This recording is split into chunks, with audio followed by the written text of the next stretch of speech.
טוב, אז שוב בוקר טוב לכולם, נתחיל. אז היום, בדיוק כמו שעשינו ביום ראשון, המטרה של הסדנה היא לעשות לכם איזה בריף כזה, איזשהו סדר לחומר שלמדנו בווקטורים, מישורים, ישרים, כל הגיאומטריה האנליטית ב-R3, שזה המרחב התלת-מימדי. שוב, נעשה איזשהו בריף קצר ונתחיל. שנייה. מישהו שאל אותי מה הסיסמה. טוב. אוקיי. טוב, אז מבחינתנו, קודם כל אתם בטח זוכרים את איזשהו סדר שעשינו בסדנה, זה בדיוק נלקח משם, אבל נעשה בכל זאת איזשהו בריף זריז כזה. בכל מקרה, אם אנחנו לוקחים איזה שהם שני וקטורים ורוצים לחבר או לחסר אותם, אתם יודעים שאנחנו עושים את זה או על ידי חיבור חיסור הקורדינטות, או באופן גרפי, שהאופן הגרפי פחות נפוץ בקורס הזה, יש קורסים אחרים שבהם אתם תלמדו את זה יותר לעומק. בקורס הזה פחות חשוב, אז אני לא שם על זה כל כך דגש. אנחנו נעבור ישר למכפלות, שהן באמת החשובות, וזה בעצם רוב השאלות שישאלו אתכם בווקטורים, יתעסקו בדבר הזה. מכפלה סקלרית. מכפלה סקלרית אנחנו יכולים לראות, אתם בטח זוכרים, אז אני באמת לא אעשה את זה כזה לעומק, את ההגדרה. A.B זה הגודל של A כפול הגודל של B, כפול קוסינוס הזווית שביניהם. באמצעות מכפלה סקלרית אנחנו יכולים למצוא או את הזווית בין הוקטורים על ידי הנוסחה מצד ימין, קוסינוס הזווית פשוט זה המכפלה הסקלרית בין שתי הוקטורים, חלקי מכפלת הגדלים שלהם, ועוד משהו מאוד מאוד חשוב שאנחנו יכולים למצוא באמצעות מכפלה סקלרית, זה את וקטור ההיטל של וקטור אחד על וקטור אחר. שאנחנו עוד מעט נעשה גם דוגמה כזאת, כי היו הרבה שאלות בנושא הזה. ויש לכם את כל הנוסחאות, אנחנו עברנו על הכל, ועוד מעט אנחנו פשוט נתרגל את זה, אז חבל להתעכב על זה. מכפלה וקטורית. אני כמעט בטוחה שהיטל ירד מהסילבוס. אין דבר כזה שירד מהסילבוס, זה חלק מהנושא. לא, אין... גם אם ירד, עדיין לא יפריע אם תדעו את זה.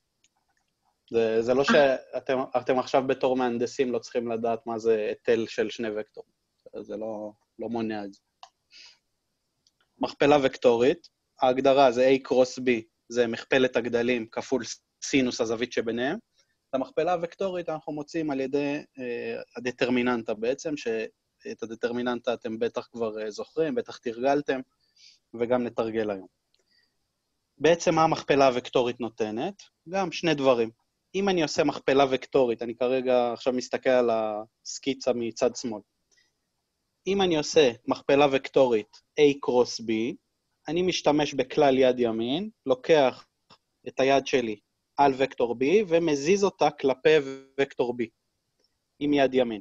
עכשיו, מה זה אומר? זה אומר שאני מקבל איזשהו וקטור שמאונח לכיוון למעלה, מאונח גם ל-A וגם ל-B. זאת אומרת, אם אני עושה מכפלה וקטורית בין A ל-B, אני מקבל איזשהו וקטור שמאונח לשניהם. או במילים אחרות, מאונח למישור שהם פורסים. עכשיו, אם אני עושה גודל, אם אני בא ולוקח ועושה גודל הוקטור הזה, לצורך העניין, מה שאני מקבל זה את שטח המקבילית ששני הוקטורים האלה פורסים. ואת זה אתם בטח ראיתם, ששואלים על זה המון, לפעמים מבקשים גם את שטח המשולש, אז אם מבקשים את שטח המשולש, אני פשוט לוקח את המקבילית הזאת, חוצה אותה לשתיים. אני עושה מכפלה וקטורית, עושה גודל המכפלה הוקטורית, ואז מחלק את הגודל של המכפלה הוקטורית בשתיים, ומקבל את שטח המשולש. עוד משהו מאוד חשוב שכדאי לכם לזכור לגבי מכפלה וקטורית, זה הנושא הזה, מה שאני מדגיש עכשיו. אם אני עושה A קרוס B, אני מקבל את הוקטור כלפי מעלה, לפי כלל יד ימין. אבל אם אני עושה B קרוס A, לפי כלל יד ימין, אני מקבל את אותו הוקטור באותו הגודל, אבל כלפי מטה. אז מה שזה אומר, ש-A קרוס B לא שווה ל-B קרוס A, אבל אם אנחנו רוצים שכן השוויון הזה יתקיים, רשום לכם בדיוק מתחת, צריך לשים מינוס לפני B קרוס A או A קרוס B, זה לא משנה מה, לא משנה איפה המינוס, באיזה צד. זה הנושא הזה. המכפלה האחרונה שיש לנו, זאת מכפלה מעורבת. מכפלה מעורבת אנחנו גם יכולים למצוא או על ידי עשייה של B קרוס C לצורך העניין, לעשות לזה מכפלה וקטורית כמו שאתם יודעים, ואז לעשות מכפלה סקלרית עם הוקטור A, או באיזושהי דרך מקוצרת שלדעתי הרבה יותר מהירה ונוחה, זה פשוט לשים הכל בדטרמיננטה, לא משנה הסדר של הוקטורים, אתם יכולים לשנות את הסדר בשורות, זה ממש ממש לא משנה, לעומת מכפלה וקטורית שהסדר מאוד מאוד משנה. בסדר, אם אומרים לכם A קרוס B, אז זה קודם IJK, אחרי זה A ואז B. בסדר, זה החשיבות במכפלה וקטורית. במכפלה מעורבת, בגלל שמקבלים בסוף סקלר, התוצר הוא סקלר ולא וקטור, אז זה לא משנה אם נקבל אותו במינוס, בפלוס, זה לא משנה. בסופו של דבר, מכפלה מעורבת מייצגת את נפח המקבילון ששלושה וקטורים פורסים. זה לא משנה, אם יצא לנו משהו שלילי, אנחנו פשוט שמים ערך מוחלט, כי נפח זה גודל שהוא תמיד חיובי. זה משהו פיזיקלי, אין נפח שלילי. אז המוסכמה היא שגם אם יוצא לכם משהו שלילי, פשוט לוקחים את זה בערך מוחלט.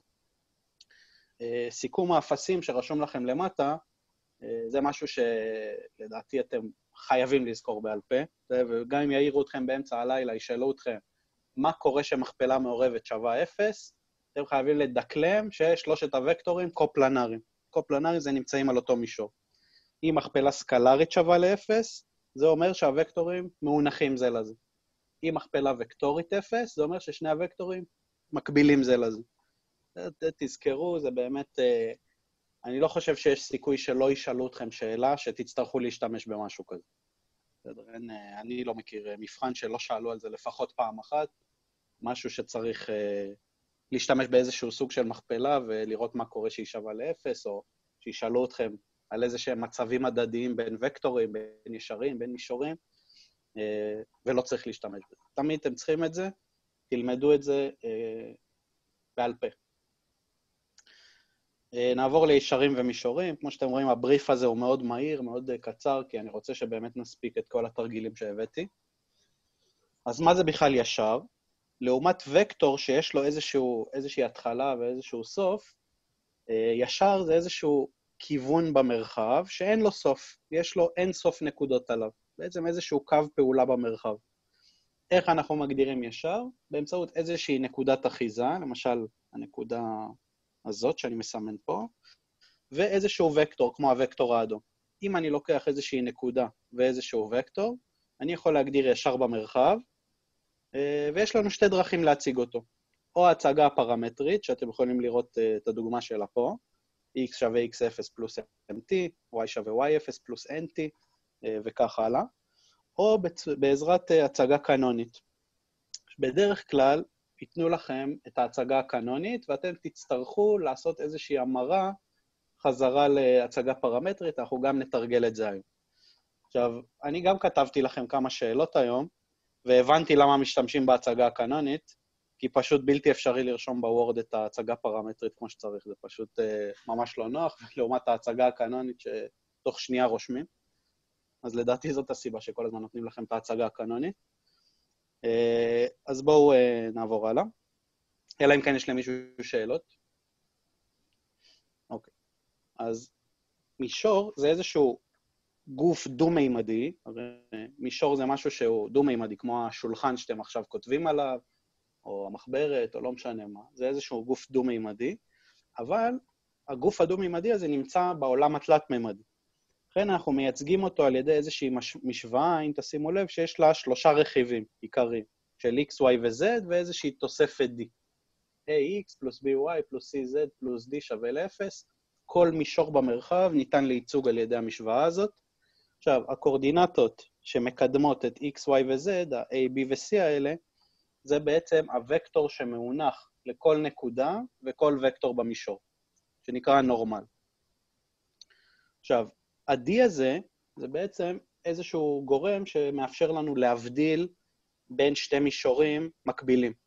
הרי אם יש לנו שני מישורים מקבילים, לעומת למשל המישור הזה שפה, ואני אצייר עוד איזשהו מישור, משהו כזה בערך, אם תשימו לב, הנורמל, המישור התחתון, השחור, הנורמל הוא באותו כיוון של הנורמל העליון, הכחול. אז איך מבדילים בין המישורים האלה? באמצעות ה-D הזה. למישור הכחול יהיה איזשהו D מסוים, למישור השחור יהיה איזשהו D אחר. והנורמל, המקדמים של X, Y ו-Z יהיו אותם מקדמים, או פרופורציונליים אחד לשני. אם אין למישהו שאלות, אני חושב שאני אעבור לתרגילים. יש למישהו איזושהי שאלה, איזשהו משהו? אוקיי. אז אני בטח מתאר לעצמי שאתם שואלים את עצמכם, אולי למה אני לא שם פה בהסברים מצבים הדדיים בין ישרים, או מצבים הדדיים בין מישורים. אנחנו נדבר על זה תוך כדי התרגילים. זה משהו שהוא נשאל בדרך כלל בבחינות, והיום אנחנו גם נתרגל דברים שלא הספקנו בסדנאות ובסדנאות תרגול של יום חמישי. אז בדיוק באותו נועל אני רוצה לתת לכם איזשהו 2 דקות, שתנסו להתמודד עם לפחות הסעיף הראשון, כי אני חושב שהוא מאוד קליל.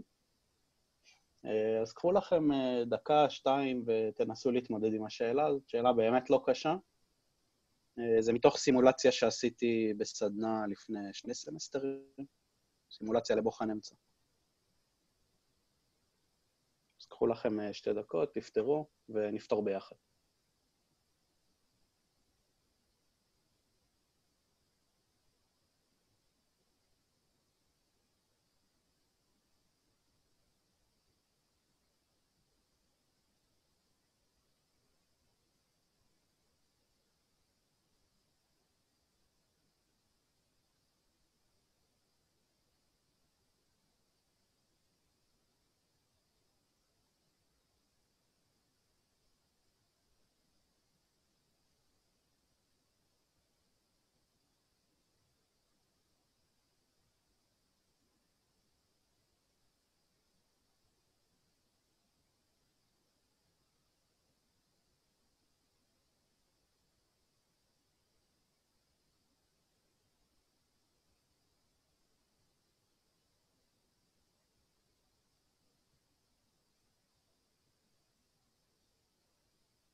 טוב, אני אתחיל ברשותכם. אז אני לוקח את הנקודות האלה. אני רואה שהסעיף הראשון הוא למצוא את שטח המשולש ABC. אז אני לוקח את הנקודות האלה. קודם כל, כל שאלה בווקטורים, אני מתחיל באותה צורה, אני עושה איזושהי סקיצה. פה למשל הנקודה A, 1, 2, 3, פה הנקודה B נגיד, 4, 0, 2, פה הנקודה C, 0, 4, 5. אני צריך למצוא את שטח המשולש, שהווקטורים האלה פורסים, שבעצם נפרס על ידי שטח המשולש שהנקודות האלה יוצרות.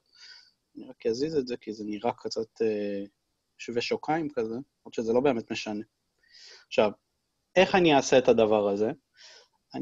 תמיד זה יהיה אותו דבר, אותו שיטה, אני אקח ויבנה איזה שהם 2 וקטורים שמכילים את כל הנקודות, אני אעשה בין 2 הוקטורים האלה מכפלה וקטורית, אחרי זה, אם אני אעשה את המכפלה הוקטורית, אני אקבל את הוקטור שמאונח ל2 הוקטורים האלה, בעצם הוקטור שיוצא לכיוונכם.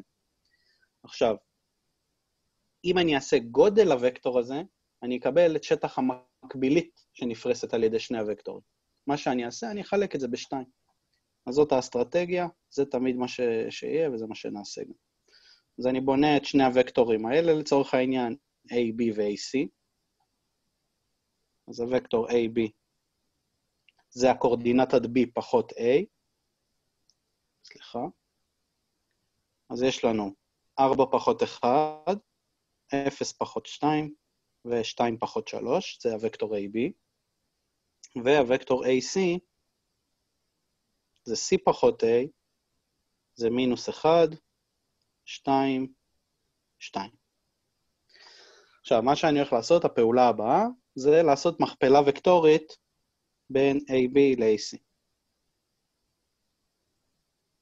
זה לא משנה אם אתם עושים AC קרוס AB או AB קרוס AC, אתם עדיין תקבלו את איזה שהם וקטורים, פשוט בכיוונים מנוגדים, אבל הגודל בסופו של דבר יהיה אותו גודל, שזה מה שחשוב לנו בעצם. אז בואו נעשה את הדטרמיננטה, ijk.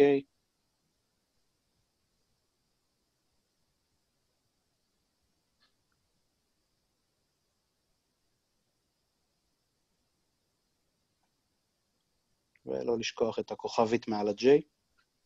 אוקיי. אז ב-I יש לנו מינוס 4, פלוס 2. מינוס 4 פלוס 2 זה מינוס 2i.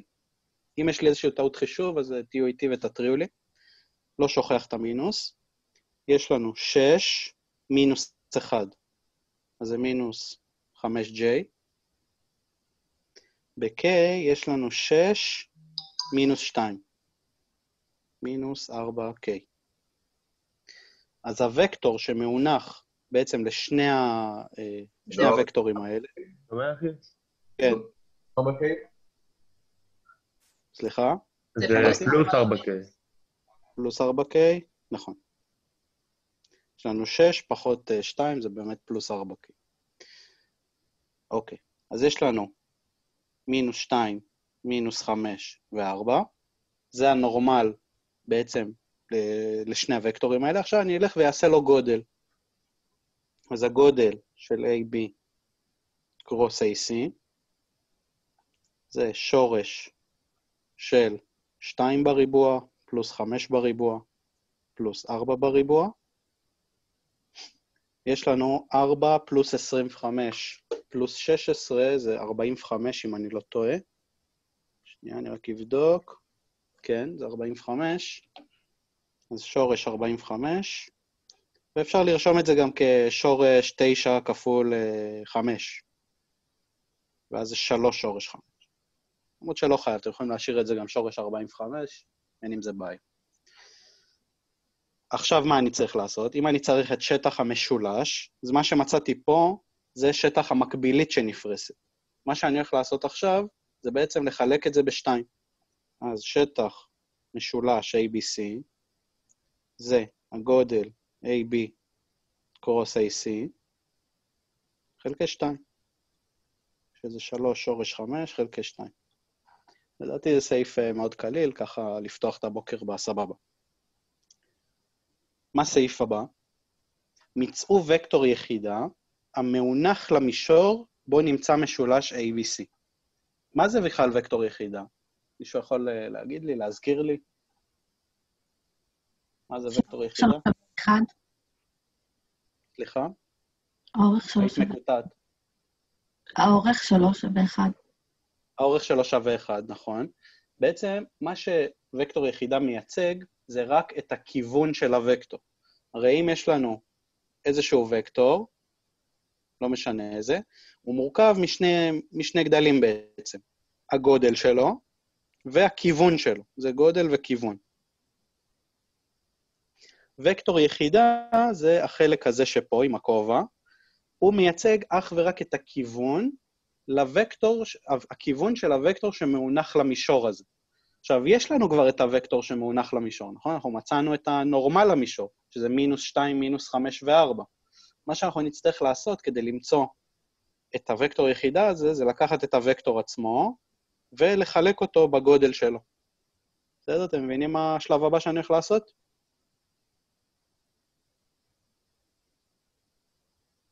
אז ב'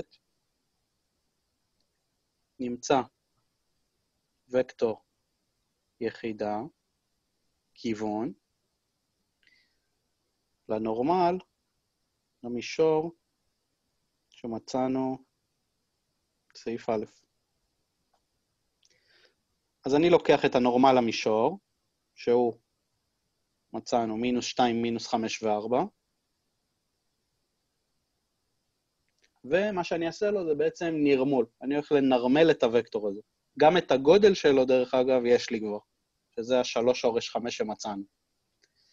אז וקטור יחידה בכיוון מאונח למישור ששני הוקטורים האלה פורסים, או למישור המשולש, תקראו לזה איך שתרצו, זה בעצם וקטור הנורמל חלקי הגודל שלו, שזה שווה מינוס 2 חלקי 3 שורש 5, מינוס 5 חלקי 3 שורש 5, ו-4 חלקי 3 שורש 5.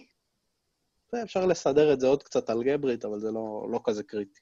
זה וקטור יחידה בכיוון מאונח למישור המשולש ABC. עכשיו, סעיף ג' מיצו את וקטור ההיטל של CA על CB.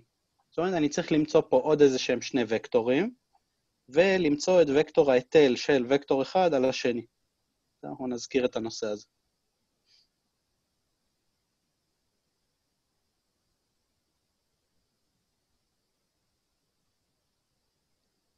אני רק אעתיק את הציור פה, שיהיה לנו.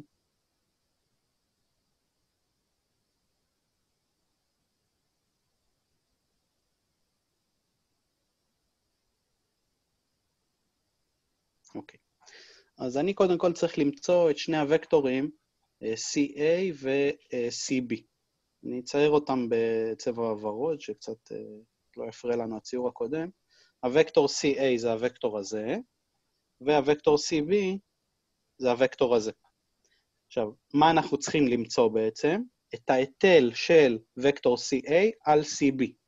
זאת אומרת, אני אוריד פה איזשהו אנך, אני יודע שזה קצת לא נראה אנך, משהו כזה נגיד. אני אוריד אנך, ואני בעצם צריך את הוקטור הזה. אני אעשה אותו בצבע אחר. מקווה שאתם רואים שזה... אני אעשה את זה צבע קצת יותר בולט. את הוקטור הזה אני צריך. את וקטור ההיטל של CA על CB. טוב. איך אני אמצא אותו? יש לנו נוסחה. הפרוג'קשן של CA על CB, או פשוט הפרוג'קשן, זה לא כזה משנה, פשוט שתדעו מה אנחנו עושים. אני מזכיר לכם את הנוסחה, זה הגודל של CA, סליחה, זה המכפלה הסקלרית בין CA ל-CB, חלקי הגודל של CB. זה תמיד אנחנו עושים מכפלה סקלרית בין שני הוקטורים, חלקי הגודל של הוקטור שעליו מטילים. תמיד זה ככה. בסדר? מכפלה סקלרית בין שני הוקטורים, חלקי הגודל של הוקטור שעליו מטילים. אנחנו מטילים על CB, אז אנחנו מחלקים בגודל שלו, ומה שיש לנו פה, הרי יש לנו מכפלה סקלרית שזה סקלר, חלקי איזשהו גודל שזה גם סקלר, קיבלנו פה רק איזשהו גודל של וקטור ההיטל. מה שאנחנו צריכים למצוא, זה מה הכיוון שלו גם, כי וקטור זה גודל וכיוון. אז אני אגיד לכם מראש שהכיוון שלו, כמו שאתם יכולים לראות גם, זה הכיוון של וקטור CB. אז אנחנו נצטרך גם לנרמל את הוקטור CB. אז בואו נעשה, קודם כל נכין לנו את הוקטורים, CA ו-CB. אז CA זה A פחות C, אז זה 1 מינוס 2 מינוס 2. CB זה B פחות C, זה 4 מינוס 4 ומינוס 3. יש לי איזושהי טעות חישוב, תתנו לי התראה. עכשיו אני אשתמש ישר בנוסחה. הפרוג'קשן שווה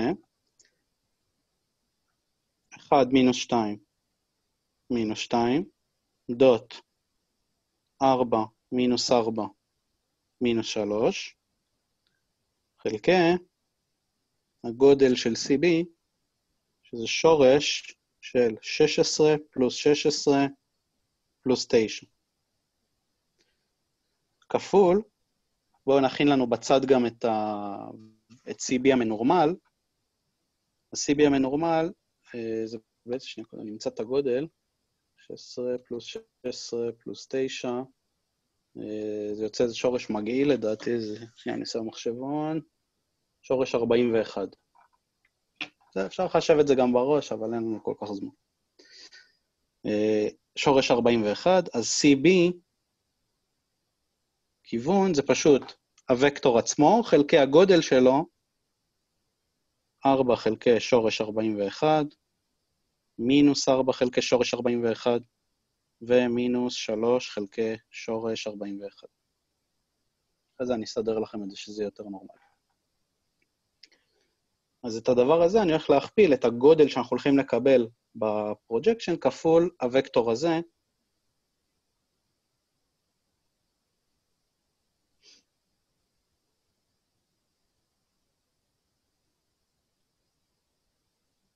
אוקיי.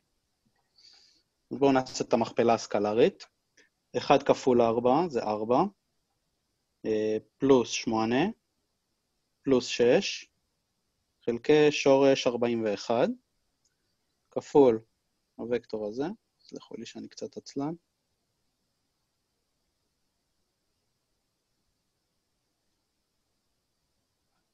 ארבע פלוס 8 פלוס 6 זה 18, אז יש לנו 18 חלקי שורש 41, כפול הוקטור הזה.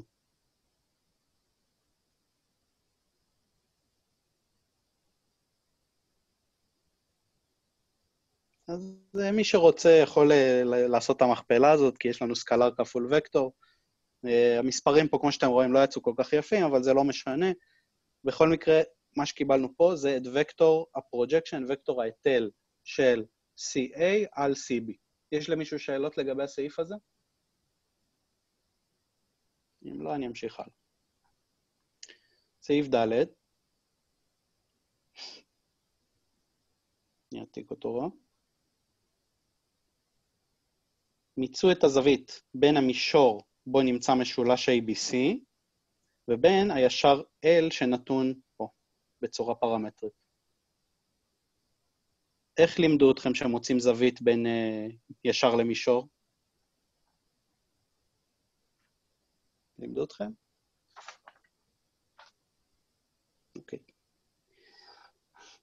אוקיי. אז בעצם, אם נסתכל על, אני אצייר את זה עכשיו טיפה שונה, יש לנו את המשולש, נגיד משהו כזה, עכשיו ציירתי אותו בזווית שונה, ויש לנו את הישר הזה, שאני כרגע לא יודע מה המצב ההדדי בינו לבין המישור, יכול להיות שהוא מקביל לו, או חותך אותו בנקודה, אני לא יודע כרגע, אני יכול לראות את זה לפי הקורדינטות של הכיוון, עוד שנייה נדבר על זה, אבל תחת הנחה שהוא כן חותך אותו, יש לנו את המישור הזה, ויש לנו איזשהו ישר שחותך אותו באיזושהי נקודה. זה נראה ככה, זאת הנקודת חיתוך שלו לצורך העניין. עכשיו, איך אנחנו מוצאים את הזווית בין ישר למישור? אנחנו מציגים את זה באמצעות הזווית בעצם שבין הישר הזה לנורמל. למישור הזה יש איזשהו נורמל, ביניהם יש איזושהי זווית, אז הזווית בין הישר למישור זה בעצם סינוס הזווית בין הישר לנורמל. ככה מייצגים את הזווית בין ישר למישור. תמיד זה סינוס הזווית, לעומת זווית בין שני וקטורים או שני ישרים, שמייצגים באמצעות קוסינוס הזווית שביניהם. אז זה מה שאתם צריכים לזכור. פשוט, כשמדברים איתך על זווית בין ישר למישור, אתם אוטומטית אמורה לעלות לכם האסוציאציה של סינוס הזווית שביניהם, לעומת קוסינוס הזווית שביניהם, שזה בין שני וקטור. אז הנורמל יש לנו אותו פה כבר, זה הנורמל.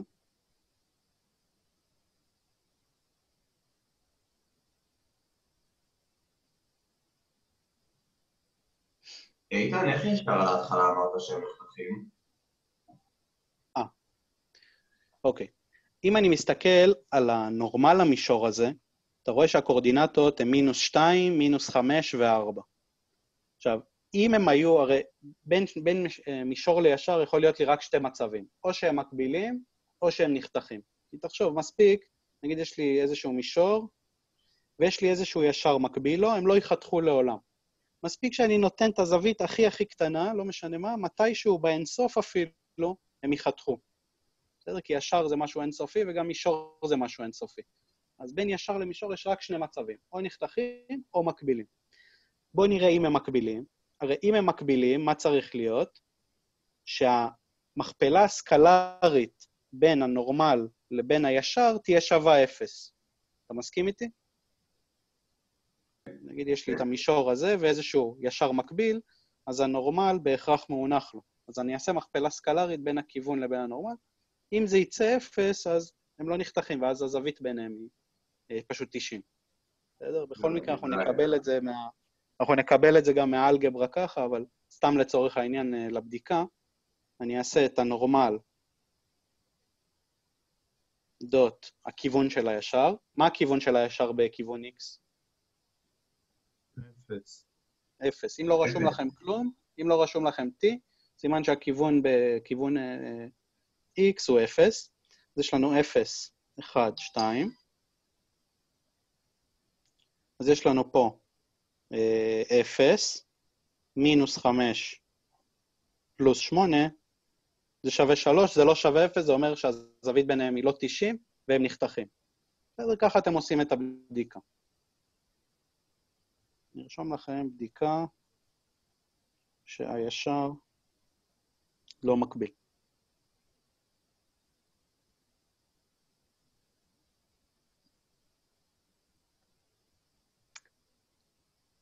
איתן.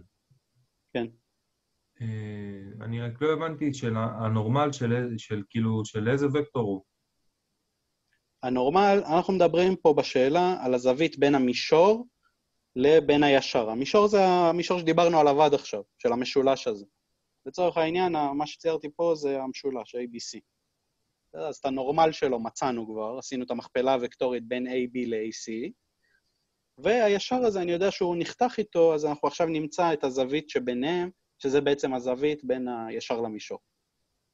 בסדר? כן, הבנתי. תודה. מה זה השלוש הזה שקיבלנו? 3 זה בעצם התוצר של המכפלה הסקלרית בין הנורמל לבין הכיוון של הישר. המספר הזה לא אומר לנו הרבה, בסדר? אבל מה שאומר לי הרבה זה שהוא שונה מ-0. בסדר? כי אם הוא היה שווה 0, אז זה אומר שהישר הזה מקביל למישור. למה דווקא 0, 1 ו-2? לא כל כך הבנתי. 0, 1 ו-2 זה המקדמים, הרי פה אין לי T, יש לי פלוס 0T. המקדמים של T זה בעצם הכיוון של הישר. הרי ישר אני מייצג עם איזושהי נקודת אחיזה, פלוס איזשהו וקטור שמוכפל באיזשהו פרמטר, וככה אני מקבל את כל הנקודות על הישר. אז פה נקודת האחיזה היא 56, 8, 73, והכיוון הוא 0, 1, 2. ככה אני מייצג את הישר L במרחב. אז זה הבדיקה שבעצם הישר מקביל למישור, זה מה שקיבלנו פה. אז עכשיו אנחנו יכולים למצוא את הזווית. אז סינוס הזווית בין המישור לישר מיוצגת על ידי הנורמל דוט כיוון של הישר, חלקי הגודל של הנורמל, שגם כבר מצאנו קודם, כפול הגודל של הוקטור כיוון של הישר. אז את המכפלה הסקלרית הזאת כבר עשינו פה למעלה, הדבר הזה שווה 3. חלקי הגודל של n, גם כבר יש לנו, זה 3 שורש 5 אם אני לא טועה, אם אני זוכר נכון. כן. כפול, אני עכשיו רק צריך למצוא את הגודל של L. גודל של L זה שורש של 0 בריבוע, פלוס 1 בריבוע, פלוס 2 בריבוע, הדבר הזה שווה שורש 5. אז למה שווה סינוס הזווית בין הישר למישור? 3 חלקי 3 כפול 5, חמישית, פה יצא מספר יותר נחמד. אז מה הזווית בין הישר למישור? ארק סינוס של חמישית. בסדר, אף אחד לא מצפה שבלי מחשבון תדעו מה זה הסינוס של חמישית, זה לא איזה משהו סטנדרטי, אז אתם פשוט רושמים את הזווית בצורה הזאת של ארק סינוס, או שאתם משאירים ממש פשוט ביטוי של סינוס הזווית, זה בסדר גמור, לא יורידו לכם אפילו נקודה אחת. יש למישהו שאלה על מה עשינו פה? כן, איתן, יש לי שאלה. יכולנו לעשות בלי הבדיקה שהישר לא מקביל למישור, נכון? עשינו למעלה את הבדיקה הזו. יכולנו בעצם גם בלי לעשות את זה להציב בנוסחה, ואז אם הסינוס היה יוצא כאילו לא בדבר של הסינוס, אז כאילו זה היה אומר לנו שהשאר מקביל. כן, לא. אם הרי היה יוצא לך שסינוס הזווית שביניהם היא 0, סליחה, שהם מונחים זה 90 אם אני לא טועה. כן. אם היה יוצא לכם סינוס של 0, אני חושב, לא משנה, הייתם מגיעים שהסינוס בעצם, הייתם מגיעים שתטא שווה 90, שפשוט הם מונחים אחד לשני. בסדר? הייתם מקבלים, לצורך העניין, משהו לא מוגדר. הייתם מחלקים ב-0. אם כאילו המשוואה הזאת לא הייתה מצליחה לכם, אם כאילו הייתם מחלקים, היה יוצא לכם שהמכפלה הסקלרית היא 0, אז הייתם מגיעים כבר בכל מקרה לדבר הזה. זה הרי את המכפלה הסקלרית אנחנו עשינו גם בבדיקה, וגם לצורך העניין בנוסחה פה. אז ברור שכאילו לא צריך לעשות את זה פעמיים. אבל אם זה אפשר היה לעשות קוסינוס תטא? קוסינוס תטא לא. קוסינוס תטא זה איזשהו, זה בעצם זווית בין שני ישרים, בין שני גופים חד-מימדיים, שעושים בין ישר למישור, עושים סינוס. למה זה קורה ולמה ככה ולמה לא ככה, פחות חשוב לכם, כי אנחנו לא מתעסקים בהוכחות, יותר מתעסקים בטכניקה. אז פשוט תקבלו את זה כמו שזה, שבין ישר למישור עובדים עם סינוס, ובין שני ישרים או שני וקטורים עובדים עם קוסינוס. עוד שאלות? טוב. אז אם אין שאלות, נעבור לשאלה הבאה. זאת שאלה שאתמול כתבתי, היא לא כזאת קלה. בואו תנסו לפחות את סעיף א', קחו לכם איזה 2 דקות.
אני אתחיל מסעיף א'. יש לנו פה 2 מישורים רחב, פאי 1 ופאי 2, מיוצגים על ידי המשוואות הבאות. סעיף ראשון, רוצים את ההצגה הפרמטרית של L1, שהוא בעצם ישר החיתוך בין המישורים. עכשיו עשינו דוגמה כזאת בסדנה, של מציאת ישר חיתוך שלא נתונה לנו איזושהי נקודת אחיזה. את הכיוון אנחנו יכולים למצוא מאוד בקלות, מי שלא זוכר אני עוד שנייה אזכיר לכם, אבל הבעיה פה היא במציאת נקודת האחיזה, ואנחנו נסביר שוב מה קורה פה. אחרי הנושא של מערכת משוואות שנלמד אחרי פסח, סעיף א' יהיה לכם הכי טריוויאלי בעולם. אוקיי, אז יש לנו איזה שהם 2 מישורים.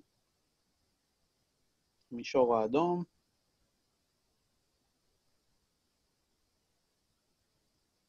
והמישור הכחול הזה. אני רוצה למצוא את ישר החיתוך ביניהם. עכשיו, איך עושים את הדבר הזה? מה שעושים, ותמיד עושים את אותו דבר, זה תמיד חוזר על עצמו, אני לוקח את שני הנורמלים של המישורים האלה, ומה אני עושה ביניהם? שיכול להגיד? קרוס. תמיד מכפלה וקטורית. בסדר? ההוכחה לזה, למה אני יכול לעשות את זה? כי אני יכול לקחת את הנורמל N1 ולהזיז אותו ממש על ישר החיתוך. אני עכשיו אצבע פה את ישר החיתוך, שכולם יראו אותו. ישר החיתוך זה החלק הזה. כמובן שהוא אינסופי. אני יכול להזיז את N1 ממש על ישר החיתוך. זה אומר ש-N1 מאונח לישר החיתוך. אותו דבר אני יכול לעשות ל-N2, להזיז אותו ממש על ישר החיתוך. זה אומר שגם N2 מאונח לישר החיתוך. זה אומר שישר החיתוך מאונח גם ל-N1 וגם ל-N2. זאת אומרת שאני אקבל אותו ממכפלה וקטורית ביניהם. אז נגיד, סימנו את זה ב-L1, אז הכיוון של L1 זה בעצם המכפלה הוקטורית בין הנורמלים.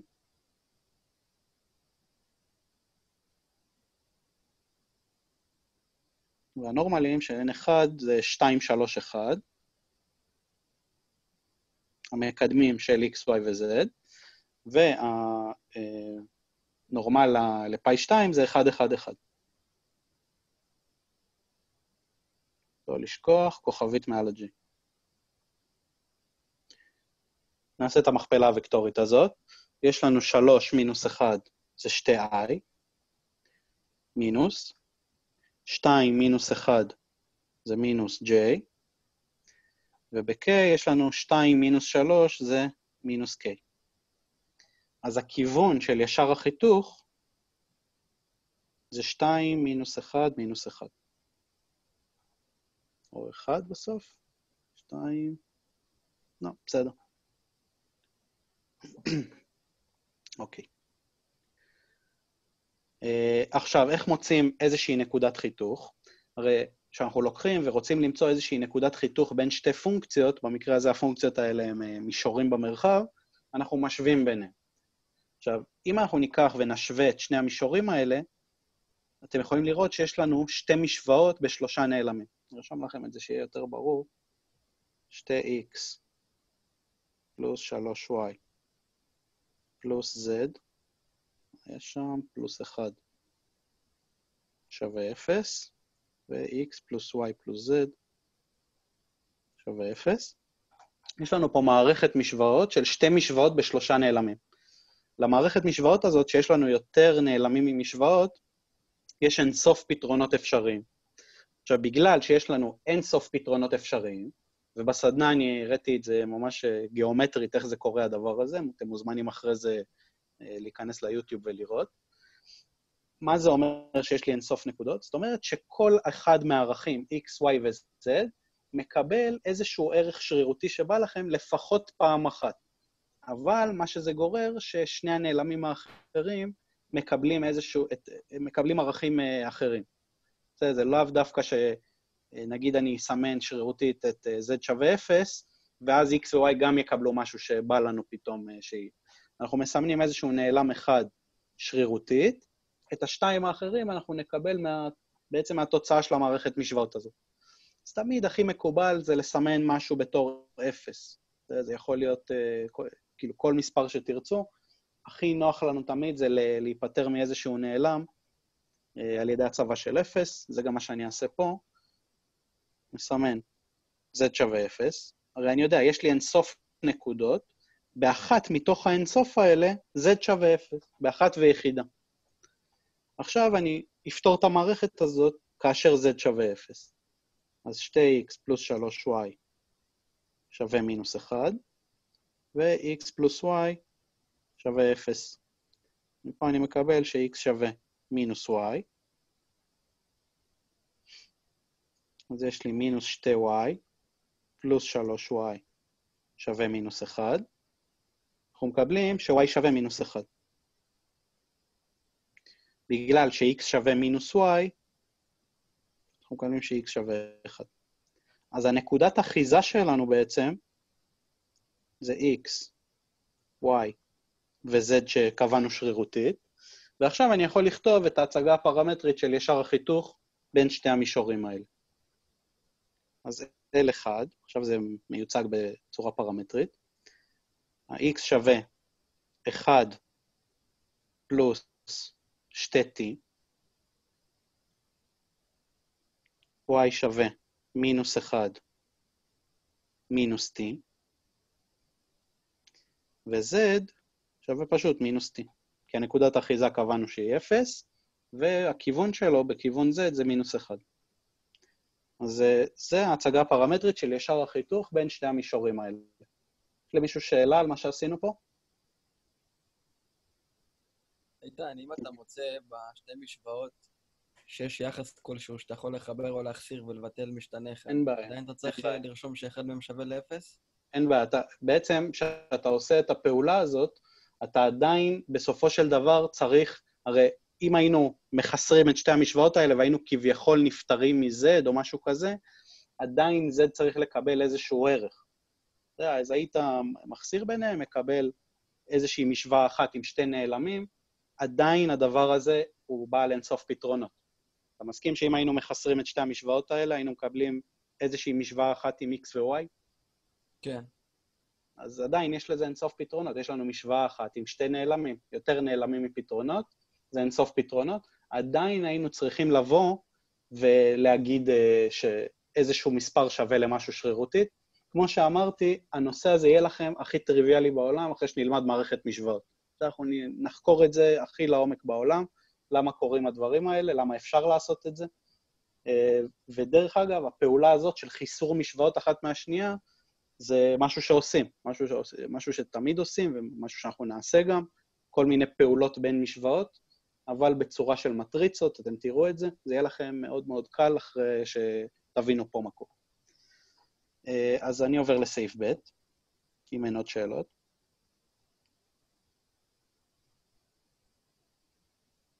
שואלים אותנו מה המצב ההדדי, כאילו מה זה שואלים? אני שואל, מה המצב ההדדי בין הישרים L1 שמצאנו ל-L2 שנתון בצורה קנונית. אתם רוצים לנסות לבד איזה שנייה? בואו תנסו לבד 2 דקות. תנסו לבד 2 דקות. אני רוצה שתתמודדו עם זה. שימו לב שיש פה איזה תמרור אזהרה, אני לא אגיד לכם. ומי שמגלה מה התמרור אזהרה, שישמור לעצמו, אנחנו עוד מעט נדבר על זה.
טוב, אני אתחיל. אז קודם כל, L2 נתון בצורה קנונית, אנחנו לא אוהבים כל כך את השיטה הזאת, אנחנו קודם כל נעשה לו איזושהי המרה לצורה פרמטרית. עכשיו, מה זה התמרור הזרה הזה שאמרתי לכם? שימו לב, בקורדינטת X, מה רשום? אנחנו בצורה קנונית תמיד מציגים את זה X פחות נקודת אחיזה בכיוון X, Y פחות נקודת אחיזה בכיוון Y, ו-Z פחות נקודת אחיזה בכיוון Z. מה שרשום פה, ולדעתי גם בחוברת הייתה לכם איזושהי שאלה כזאת שהתקילו אתכם, זה שמו לכם 5 פחות X. מה זה אומר? שאני צריך קודם כל לתקן את זה. אני אעשה את זה פה בצד. מה זה אומר לתקן את זה? להוציא מינוס החוצה. אז אני יוציא מינוס, ואז אני מקבל X פחות 5, חלקי 4. את המינוס הזה שאתם מוציאים, אתם צריכים להוריד לכיוון. אז בעצם הכיוון פה, בכיוון X, זה מינוס 4 ולא 4, לעומת אם מישהו חשב ככה. בואו נרשום את L2 בצורה פרמטרית. X שווה 5 מינוס 4S, יש לי כבר T למעלה ב-L1, אז זה איזשהו פרמטר אחר. Y שווה, אם לא רשום כלום בנקודת אחיזה, אז זה 0, אז זה פשוט שווה 2S. ו-Z שווה 7 מינוס 2S. מה המצב ההדדי בין L1 ל-L2? קודם כל אני יכול לבוא ולנסות לבנות איזושהי מערכת משוואות. הרי אם הם נחתכים, אני יכול להניח בשלילה שהם נחתכים, להשוות קורדינטה לקורדינטה, ואז אנחנו נקבל כנראה איזשהו משהו. אם אנחנו נקבל הרי שתי משוואות, איזה שהם S ו-T, נציב במשוואה השלישית, אם השוויון הזה מתקיים, כי כל המערכת צריכה להתקיים, אז הם נחתכים. אם המערכת הזאת לא מתקיימת, אז הם או מקבילים או מצטלבים. בסדר? הבנתם את הסדר פעולות שאנחנו הולכים לעשות? עכשיו, אם הם לא נחתכים, יש לנו איזושהי סתירה במערכת משוואות, אז השלב הבא שאני צריך לבדוק, זה האם יש איזושהי פרופורציה בין הכיוונים. אם יש פרופורציה בין הכיוונים של הישרים, מה זה אומר שהם? אם הם פרופורציונליים? מקבילים. אם אין פרופורציה, זה אומר שהם מצטלבים. אז זה הסדר פעולות של איך מוצאים מצב הדדי בין ישרים למישורים. איתן. מי שלא... לא קודם כל שווה לעשות את הפרופורציה הזאת, לפני שפשוט בונים את כל המערכת משוואות, כדי לחסוך אם הם פרופורציונליים. את צודקת לגמרי, אני פשוט רוצה שתראו גם מקרה שהמערכת משוואות הזאת לא מתקיימת. אין בעיה. אבל ברור שאפשר ישירות לבדוק פרופורציה, ומי שכבר עשה יכול לראות שכן יש פה איזושהי פרופורציה, אבל בכל זאת בואו נראה מה קורה במערכת משוואות. ברור שאתם יכולים לעשות את זה ישר ולהגיד מה המצב ההדדי, ומי שעשה את זה מצוין. אז אני אבנה את המערכת משוואות. יש לי 1 פלוס 2t. קודם כל אני מניח בשלילה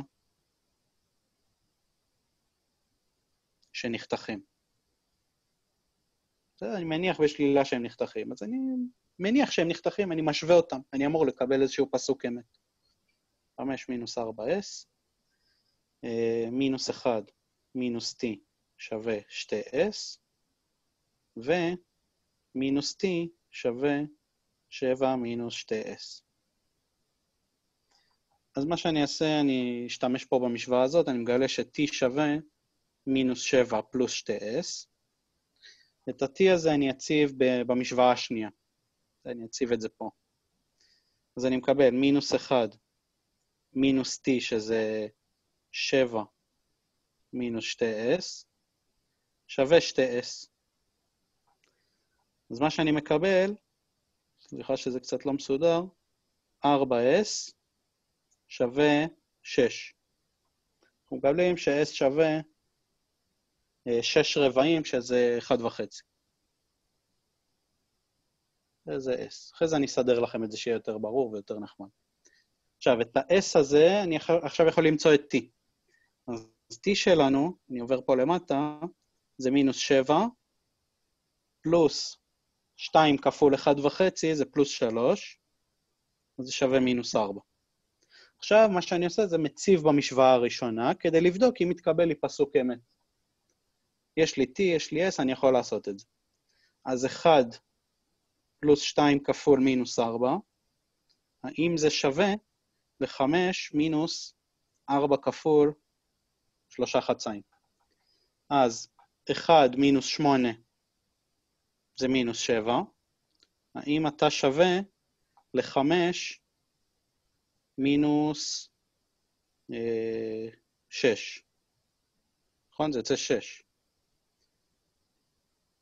שווה? קיבלנו שלא. קיבלנו מינוס 7 שווה מינוס 1, בעצם איזושהי סתירה במערכת משוואות. עכשיו, אם קיבלנו מצב כזה של סתירה בין המערכת משוואות, מה זה אומר לנו?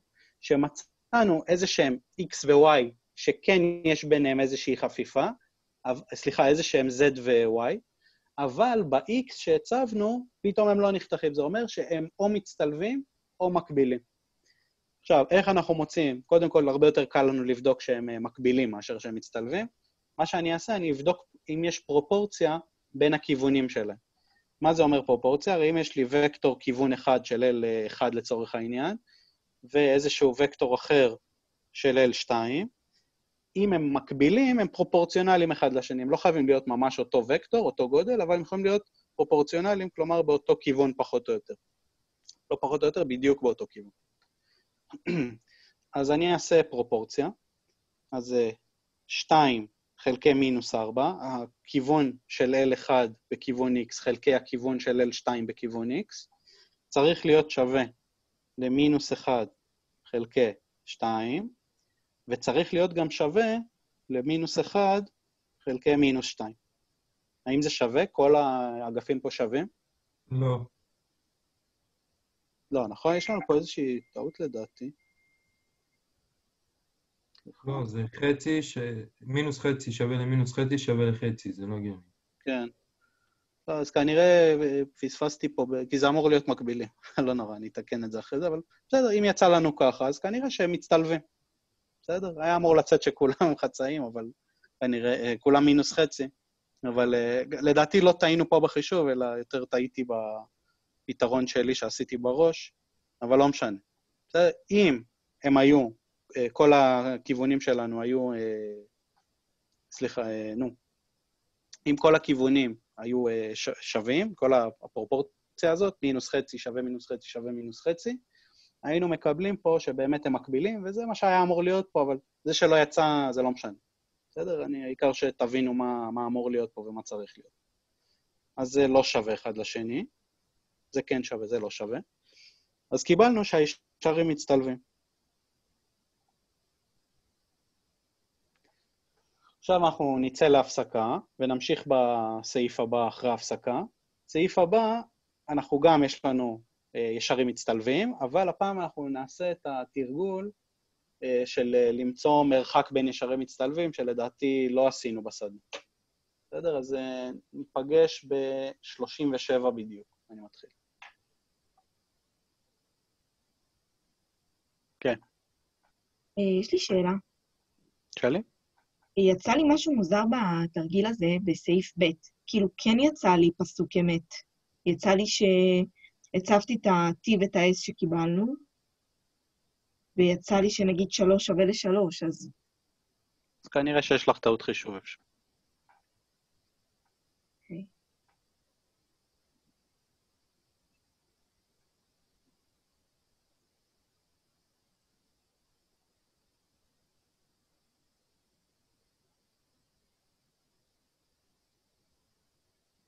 איתן? איתן? כן, כן, שומע. רציתי לשאול שאלה. אז בין ישר למישור, אז אנחנו צריכים לעשות תמיד, כדי למצוא את הזווית אנחנו עושים תמיד סינוס. ומתי עושים את הקוסינוס? בין מישור למישור? לא. בין שני מישורים זה גם קוסינוס, כי בעצם אנחנו מוצאים זווית בין הנורמלים. תמיד אנחנו עם מישורים עובדים עם הנורמלים, וזה משליך על תמיד שמחפשים איזושהי זווית בין שתי ישרים או שני וקטורים, תמיד זה קוסינוס. בין ישר למישור סינוס, בין שני וקטורים קוסינוס. אוקיי. בואו נתחיל. ובין מישור למישור קוסינוס. בין מישור למישור קוסינוס, כן. טוב, אז נתחיל את סעיף ג'. מהו המצב ההדדי בין הישרים L1 ו-L3, כאשר L3 נתון לנו גם בצורה קנונית, אבל במידה והישרים מצטלבים, אנחנו צריכים למצוא את המרחק בין. כנראה שהם כן יהיו מצטלבים, הפעם אנחנו נעשה את הבדיקה הזאת יותר מהר, אבל בואו קודם כל נמיר את L3 לצורה פרמטרית שנוח לנו לעבוד איתה. אז L3, בחלק הזה של לעבור מקנונית לפרמטרית, אתם צריכים לשלוט ספץ, זה לא קשה בכלל, אבל אתם חייבים לעשות את זה בצורה מושלמת, כי אם לא עושים, אז זה מאוד מאוד קשה לעבוד. אז ב-X זה 3 פלוס 4 R, השתמשתי כבר ב-T ו-S, אני אשתמש באיזשהו פרמטר אחר. y שווה 2r, ו-z שווה 2 פלוס r. אם לא רשום כלום בכיוון, אז הכיוון הוא 1. אז זה היה ישר בצורה פרמטרית. עכשיו, מה אני הולך לעשות? קודם כל, שוב, אותו דבר, נניח בשלילה, שנחתכים. אני הולך לעשות את המשוואה הזאת. אז אני רק אעתיק פה את המשוואות של L1, ואני אשווה למשוואות של L3. יש לנו 3 פלוס 4R, 2R, ו-2 פלוס R. זאת המערכת שלנו. אני אשתמש במשוואות השלישית והשנייה, נגיד. מקבלים פה ש-T שווה מינוס 2 מינוס R. אני אציב את זה פה, למרות שאפשר גם להשאיר את המינוס T, זה לא משנה. אני אציב במשוואה השנייה. יש לי מינוס 1 פלוס 2 פלוס R, שווה 2R. אני מקבל ש-R שווה 1. אני אציב עכשיו באחת המשוואות, נגיד בשלישית, או שיש לנו פה כבר ביטוי ל-T, T שווה מינוס 2, מינוס 1, מינוס 3.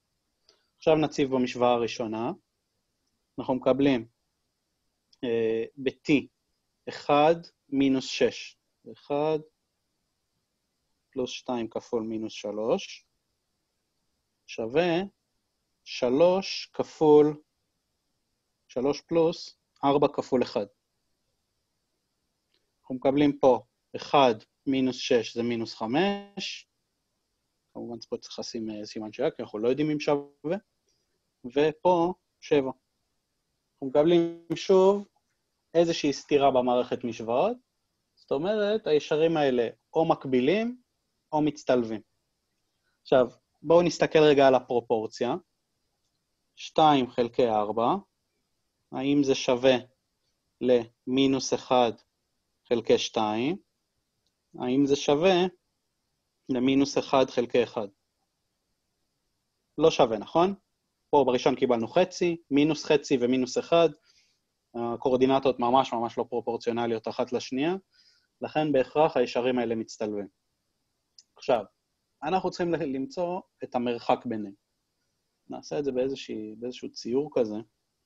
נגיד יש לנו את שני הישרים האלה.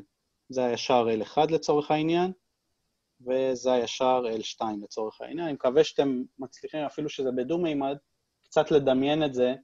תדמיינו ש-L1 הוא קצת מעל L2 במרחב, אבל הם לא נחתכים ולא מקבילים. אפשר לראות שהכיוונים שלהם לא פרופורציונליים אחד לשני, הם לא מקבילים. עכשיו, איך מוצאים מרחק בין שני ישרים מצטלבים? הרי מרחק תמיד מיוצג על ידי המרחק הכי קצר בין הישרים. בסדר? המרחק הכי קצר בין הישרים מיוצג על ידי האנך ביניהם. בסדר? אני מוצא איזושהי נקודה שאני יכול להעביר איזשהו ישר שמאונח לשניהם, והגודל של המרחק הזה זה בעצם המרחק ביניהם. ככה אנחנו מייצגים. הרי יש לנו פה אינסוף מרחקים. אני לוקח מהנקודה הזאת לנקודה הזאת, אני מקבל גם איזשהו מרחק. אבל זה לא המרחק. המרחק מדובר כמובן על המרחק הכי קצר, הכי מינימלי בין שניהם. בסדר? אז תמיד אנחנו מדברים על המרחק של האנך של אחד לשני. עכשיו, איך מוצאים את זה? אנחנו מוצאים איזשהו מישור שמכיל את L1, אני מקווה שהציור יהיה לכם קצת ברור. אני מוצא איזשהו מישור שמכיל את L1. עכשיו, מה שאני הולך לעשות, תדמיינו שאני לוקח את המישור הזה בשתי ידיים, ומתחיל להזיז אותו ש-L1 הוא כמו הציר שלו. אני מסובב אותו סביב L1, עד שהנורמל של המישור הזה בעצם מתלכד עם הישר D הזה, שציירתי, השחור. אתם מצליחים לדמיין את זה פחות או יותר? תדמיינו שאני לוקח את המישור הכחול הזה, מסובב, עד שהנורמל של המישור הכחול מתלכד עם ה-D הזה. מה זה אומר? במילים אחרות, אני מחפש איזשהו מישור שמכיל את L1, ובעצם מקביל ל-L2. בסדר? כי אם תדמיינו רגע מישור, ציירנו את זה גם קודם, שמקביל לאיזשהו ישר, אז הנורמל מאונח לו. תמיד זה יהיה ככה. אז אנחנו מחפשים איזשהו מישור שמכיל את L1, אבל מאונח ל-L2. עכשיו, הנורמל של המישור הזה, זה איזשהו וקטור שמאונח גם ל-L1 וגם ל-L2. אז איך אני אמצא אותו? באמצעות מכפלה וקטורית. מצוין. אני אעשה מכפלה וקטורית בין הכיוון של L1 לכיוון של L2. אני אמצא את הנורמל למישור. הנורמל אבל זה לא מספיק לנו. אנחנו צריכים ממש את משוואת המישור, אז אני צריך גם אחרי זה איזשהו D. בואו פשוט נתקדם ונכתוב, ואני אסביר לכם תוך כדי. אני ארשום ככה, נמצא מישור שמכיל את L1 ומקביל ל-L3. רשמתי פה L2, אבל זה L3. אוקיי. איך אני אמצא את הנורמל למישור הזה? אני אעשה מכפלה וקטורית בין L1 ל-L2. עכשיו, לא סתם L1 ל-L2, הכיוונים של L1 ו-L2, שזה 2 מינוס 1 מינוס 1, והכיוון של L3 זה 4, 2, 1. אני ארשום לכם פה רק.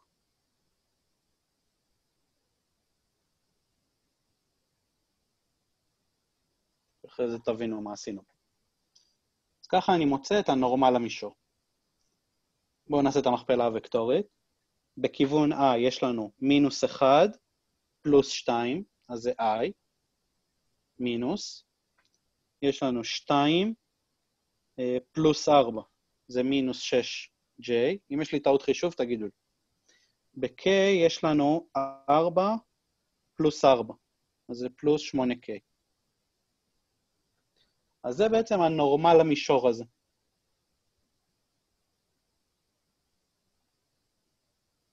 יש לנו כבר את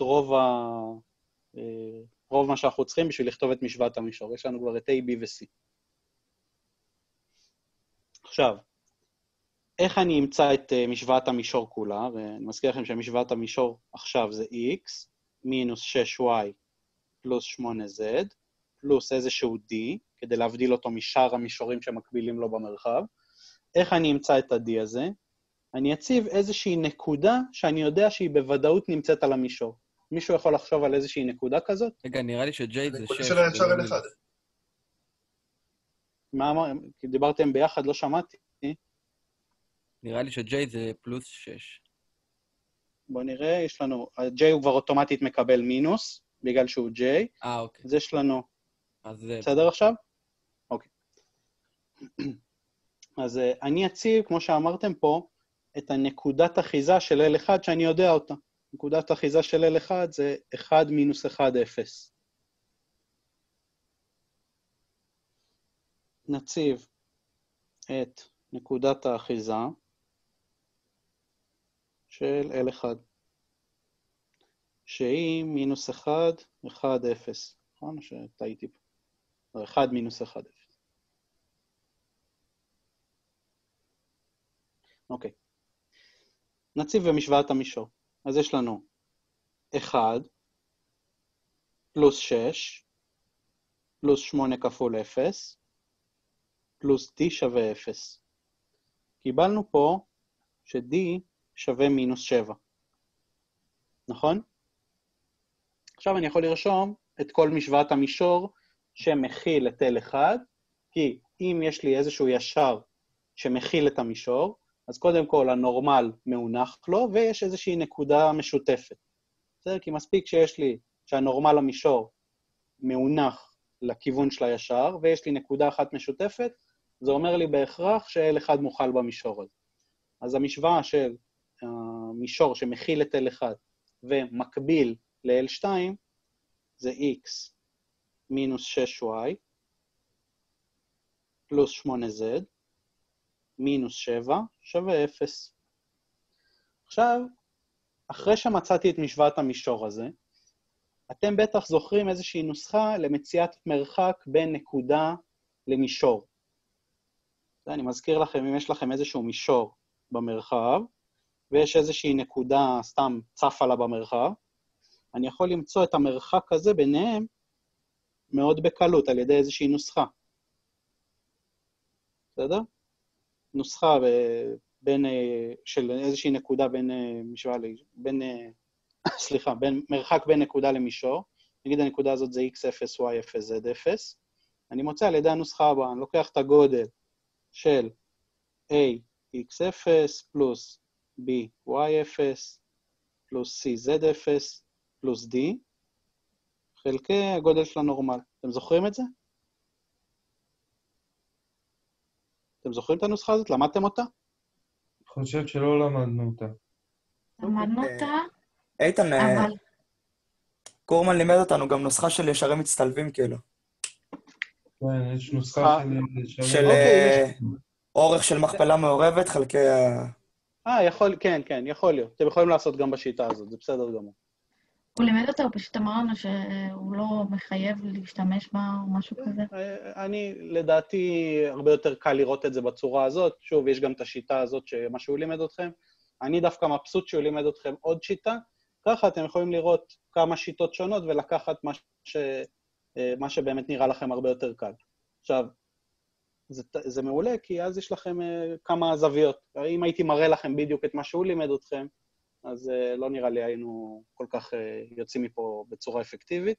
שוב, ראיתם עוד שיטה, מבחינתי זה מעולה, זה רווח נקי.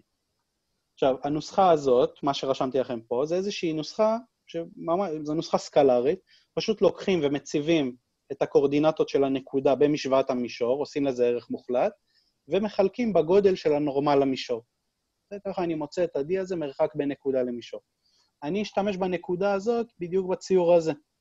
ככה אני אמצא את ה-D הזה פה, אני אציב את הנקודה שאני יודע שנקודת אחיזה של L3, אני אציב אותה במשוואת המישור, כי מבחינתי זאת איזושהי נקודה מחוץ למישור, אני אשתמש בנוסחה הזאת של מציאת מרחק בין נקודה למישור. אני יודע את הנקודה הזאת, נקודת האחיזה של L3, אני אעשה את המרחק שלה מהמישור, ובעצם ככה אני אמצא את ה-D הזה. בסדר? אז אני ארשום לכם נוסחה, המרחק בין נקודה למישור. נציב את זה. אז אני אציב את הנקודת אחיזה של L3, שהיא 3.0.2.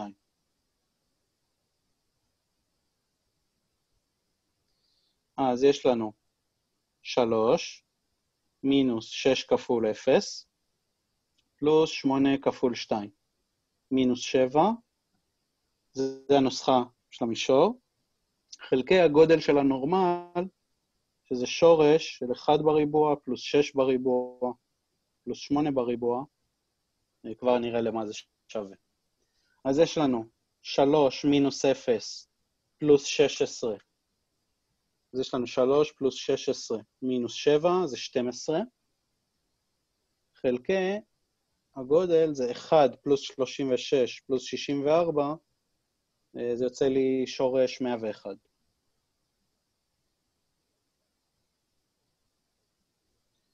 אז זה הגודל, זה בעצם המרחק בין הישר L1 לבין הישר L3. בסדר? זאת השיטה, זה האלגוריתם. אני אחזור על זה בבריף מהיר כזה, מה עשינו. קודם כל, הראינו בכלל שהם מצטלבים. אחרי זה, חיפשנו איזשהו מישור שמכיל את L1 ומקביל ל-L3. מצאנו את הנורמל שלו על ידי מכפלה וקטורית בין הכיוונים L1 ו-L3. אחרי זה, מצאנו את משוואת המישור המלאה על ידי הצבת נקודת האחיזה של L1. אחרי זה, באנו והשתמשנו בנוסחה של מרחק בין נקודה למישור. לקחנו את הנקודה, נקודת אחיזה של L3, ובדקנו מה המרחק שלה מהמישור שמצאנו. וזה בעצם המרחק בין שני הישרים המצטלבים. שוב, יש לכם עוד שיטה, מה שלמדתם בהרצאה, זה מצוין. מה שיותר קל לכם, תשתמשו. חוץ מזה שאני במאמר מוסגר, כי אנחנו פה באמת באווירה אני סטודנט, אתם סטודנטים, אני אומר לכם שהסיכוי שישאלו אתכם על מרחק בין נשארים מצטלבים בבחינה הוא די שואף לאפס. אבל תדעו, בכל מקרה, לחדווה 2 אתם בטוח תצטרכו לדעת את זה. שומע? שאלות למישהו. כן. אתה יכול רגע לרשום את הנוסחה השנייה? את מה? את הנוסחה השנייה של המרחק, מה שלמדנו עם קורמן. אני לא זוכר אותה. היא לא רשומה לי. תבקש מהחבר'ה, ייתנו לך אחרי זה, אני לא זוכר מה. אני משתמש בשיטה הזאת תמיד, והיא תמיד עובדת. סבבה, תודה. אוקיי. יש לו עוד מישהו שאלות, או שאני יכול להתקדם? אוקיי. אז עברנו עד עכשיו רק 2 שאלות, אבל שוב, ראית שזה שאלות כבדות עם הרבה סעיפים, אבל למדנו לא מעט. גם עשינו חזרה קצת על דברים שלא הספקנו כל כך בסדנות הרגילות. עכשיו אני רוצה שתנסו לבד. זאת שאלה מבחינה, הפעם זאת לא שאלה שאני כתבתי. לא זוכר מאיזה שנה, או 2013 או 2014, אני לא זוכר בדיוק. קחו לכם איזה 2 דקות.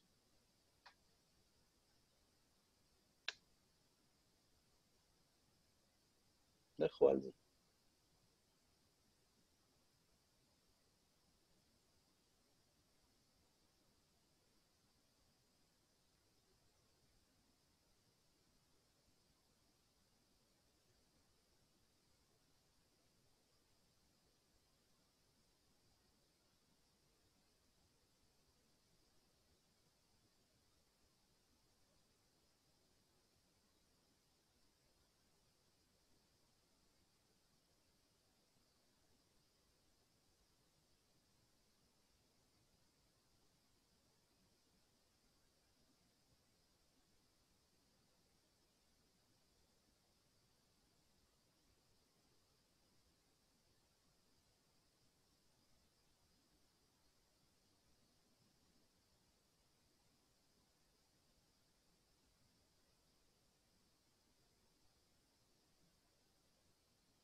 טוב, אני אתחיל ברשותכם.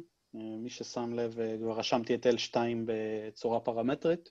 כבר תרגלנו את זה מספיק היום, אז אין צורך להסביר מה עשיתי פה בכלל. סעיף ראשון, אנחנו צריכים למצוא את נקודת החיתוך בין 2 הישרים. כבר אומרים לנו שהישרים האלה נחתכים. אנחנו צריכים למצוא את הנקודת חיתוך. מה אנחנו עושים? משווים בין הקורדינטות, ה-X ל-X, Y ל-Y ו-Z ל-Z. כל המערכת משוואות הזאת צריכה להתקיים ביחד. אני רק אעתיק את זה, אני לא אצטרך לעלות כל שנייה. אז המערכת שלנו, 1 פלוס 2t שווה 3 פלוס s, מינוס 3 פלוס t שווה מינוס 2 מינוס s, ו-2 מינוס t שווה 1 מינוס 2s.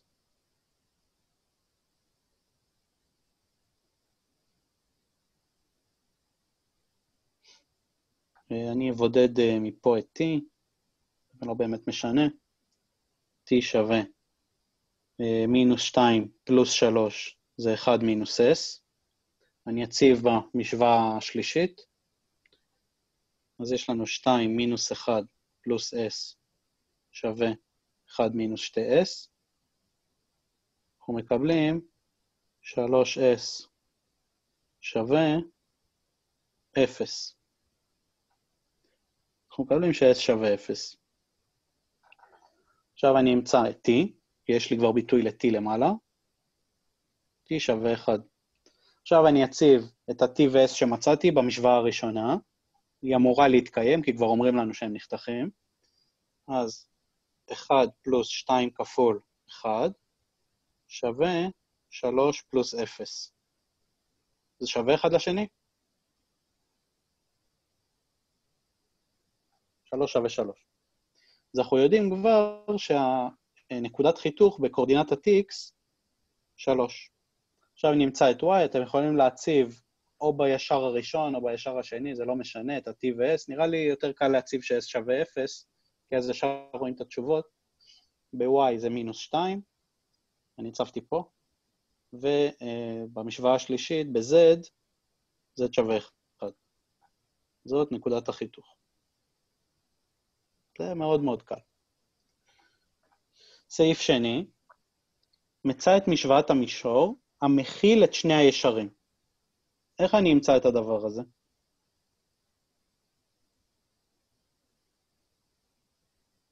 נורמל בין הכיוונים שלהם. עכשיו, הישרים האלה הם כבר נחתכים.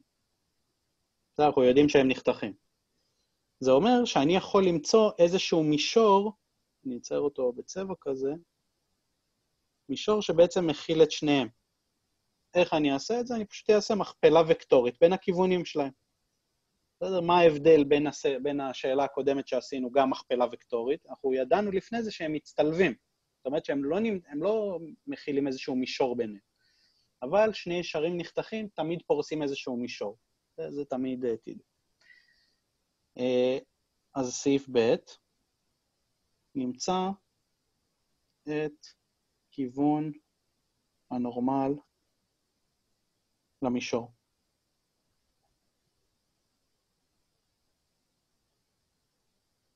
איך אני אמצא אותו? אותו דבר. L1, כיוון, קרוס L2. יש לנו I, J, K. הכיוון של L1 זה 2, 1, מינוס 1. והכיוון של L2 זה 1, מינוס 1, מינוס 2.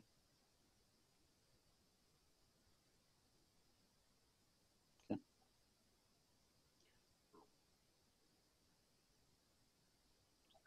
אוקיי, ב-I יש לנו מינוס 2, מינוס 1, זה מינוס 3i, מינוס, מינוס 4, פלוס 1, זה פלוס 3j,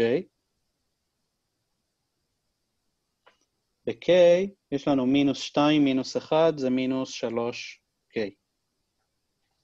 אז הנורמל המישור הזה, נראה לי שבה יש טעות.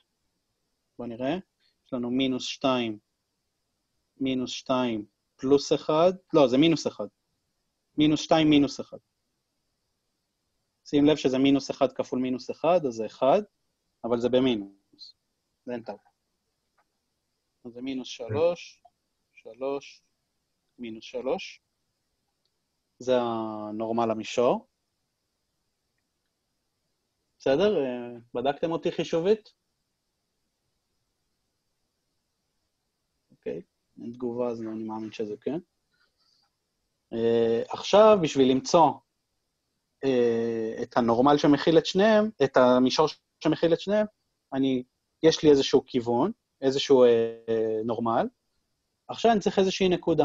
אז אני פשוט אציב את הנקודה שהיא נקודת החיתוך. אני יודע בוודאות שזה איזושהי נקודה שנמצאת גם ב-L1, גם L2, למרות שזה לא משנה, הייתם יכולים, בגלל שהם נחתכים, הייתם יכולים כבר להציב איזה נקודה שבא לכם, הייתם מקבלים אותו דבר, גם את הנקודות האחיזה של הישרים. אבל נציב את הנקודת חיתוך שמצאנו, אין עם זה שום בעיה. צריכים איזושהי נקודה שאנחנו יודעים שבוודאות נמצאת במישור. אז משוואת המישור כרגע היא מינוס 3x פלוס 3y מינוס 3z פלוס d שווה 0.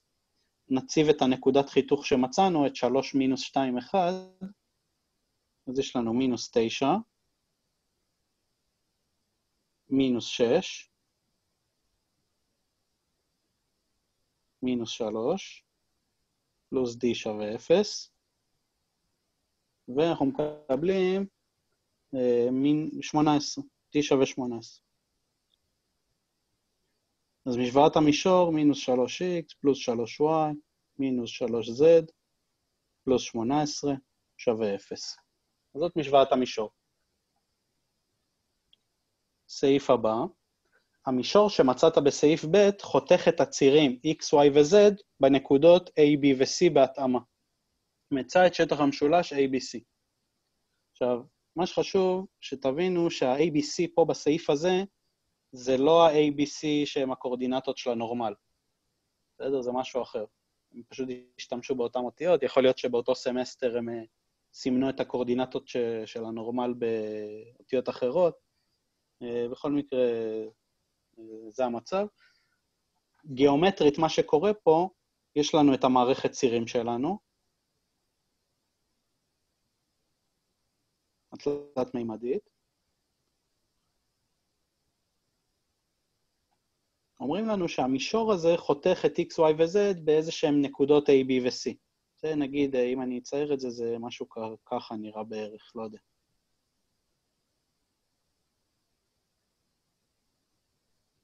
זה משהו כזה. תדמיינו שפה יש איזשהו מישור בכיוונים האלה, והוא חותך את הצירים x, y ו-z בנקודות a, b ו-c בהתאמה.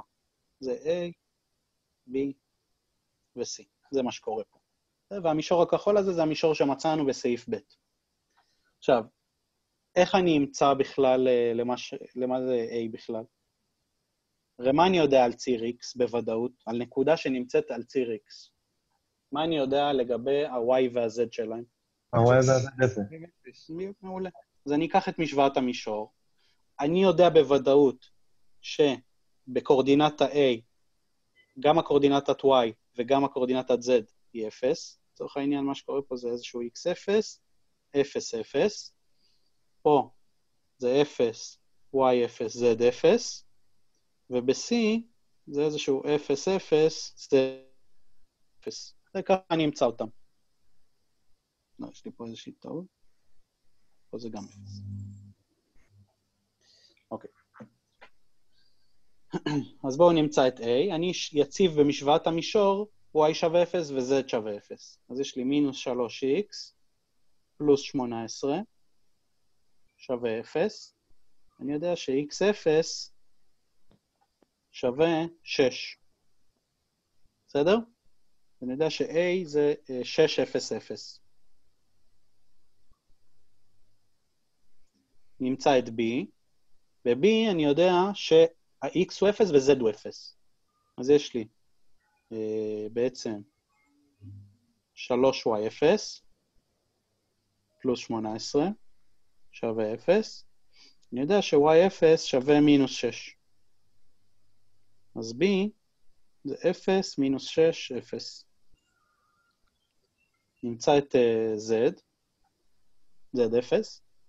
אז יש לי מינוס 3z0 פלוס 18 שווה 0. z0 גם שווה 6. אז c זה 0, 0, 6. אז מצאנו את הנקודות a, b ו-c. עכשיו אנחנו צריכים למצוא את שטח המשולש ABC. איך נעשה את זה? מה השיטה הכי קלה שאתם מכירים? למצוא שטח משולש במרחב. כן, אנחנו נבנה קודם כל איזה שהם שני וקטורים. אני עכשיו אצייר אותם. אני אבנה סתם לצורך העניין את AC ו-AB. אני אעשה ביניהם מכפלה וקטורית. יחלק את הגודל שלה בשתיים. זה מה שנעשה, זה מאוד מאוד פשוט. 15 נקודות בבחינה. אז קודם כל, הוקטור AB זה B פחות A, אז זה 0 מינוס 6 זה מינוס 6, מינוס 6 מינוס 0 ו-0, זה הוקטור AB, ונכין גם את הוקטור AC, זה C פחות A, זה 0 מינוס 6, 0 מינוס 0, ו-6 מינוס 0 זה 6. עכשיו נעשה ביניהם מכפלה וקטורית. AB קרוס AC. אני את המכפלה הוקטורית הזאת רוצה שהפעם לא נעשה בדטרמיננטה, אני רוצה שנעשה אותה באמצעות כלל הפרמוטציה, אני מקווה שאתם זוכרים שלמדנו אותו, סתם בשביל האימון, בסדר? כי זה מאוד מאוד חשוב. אני מזכיר לכם את כלל הפרמוטציה, IJK. אוקיי. אז AB זה בעצם מינוס 6I מינוס 6J, קרוס מינוס 6I פלוס 6K. בסדר, כלל הפרמוטציה הוא מאוד מאוד קל, שיש לנו וקטורים מהצורה הזאת, שחסרה לנו איזה קורדינטה, שיש משהו 0. כי אם כל הוקטורים מלאים, אז זה לא באמת חוסך לנו עבודה. עדיף כבר דטרמיננטה וזהו, למרות שאתם גם פה יכולים לעשות דטרמיננטה וזהו, אבל אני רוצה שנחזור קצת על כלל הפרמוטציה. קודם כל, כשעושים מכפלה וקטורית בין שני וקטורים בצורה הזאת, זה ממש דומה לחוק הפילוג, אנחנו נעשה זה כפול זה, פלוס זה כפול זה, וככה. כמה זה מינוס 6i? קרוס מינוס 6i. מישהו יכול להגיד לי כמה זה i קרוס i? 0. 0. בסדר? שאנחנו עושים, הרי מינוס 6i ומינוס 6i זה וקטורי יחידה באותו הכיוון. זה לא וקטור יחידה, זה וקטורים באותו הכיוון, שעושים מכפלה וקטורית לוקטורים שיש להם את אותו כיוון, זה שווה 0. אז זה 0. פלוס, אבל אני לא יודע אם זה יהיה פלוס או מינוס. עכשיו אני עושה מינוס 6i קרוס 6k. עכשיו אני הולך פה בצד לכלל הפרמוטציה שלי, אני עושה i קרוס k, בסדר? אני רואה שאני הולך נגד הכיוון של החץ, אז הדבר הזה שווה למינוס j. אז אני עושה מינוס 6 כפול 6 זה מינוס 36, אבל אני יודע שזה מינוס j, אז זה פלוס 36j. בסדר? שימו לב. מי שאחרי זה קצת קשה לו, תחזרו לסרטון הזה, תחזרו גם לסרטון של סדנת וקטורים. זה מאוד חשוב, לאו דווקא לקורס הזה, אבל לקורסי המשך מאוד מאוד חשוב לדעת את כלל הפרמוטציה. עכשיו אני עובר למינוס 6j. מינוס 6j קרוס מינוס 6i. אני הולך פה בצד לכלל הפרמוטציה ועושה j קרוס i. אני רואה שאני הולך נגד כיוון החץ, אז הדבר הזה שווה למינוס k. אז יש לי מינוס 6 כפול מינוס 6 זה 36, אבל בגלל שזה מינוס k, אז זה מינוס 36k. עכשיו אני עושה מינוס 6j קרוס 6k, פה בכלל הפרמוטציה, אני עושה j קרוס k, אני הולך עם הכיוון של החץ, זה שווה ל-i. אבל בגלל שזה מינוס 6 כפול 6, זה נשאר מינוס 36i. אז הוקטור הזה, הוקטור שבעצם מאונח לשני הוקטורים AB ו-AC, בעצם הנורמל שלהם, זה פשוט הוקטור מינוס 36, 36, מינוס 36. אם הייתם עושים דטרמיננט, הייתם מקבלים כנראה אותו דבר. אבל זה לא משנה, תראו עוד משהו, זה תמיד טוב, חוץ מזה שזה כלל שהוא מאוד חשוב ומאוד עוזר. מה שאני יכול לעשות עכשיו זה גודל. נראה לי שיהיה יותר קל לרשום את זה בצורה הזאת, של 6 מינוס 6, 6 מינוס 6, ובואו נעשה גודל לדבר הזה. אז יש לנו AB קרוס AC גודל. שנייה, אני אעשה את זה.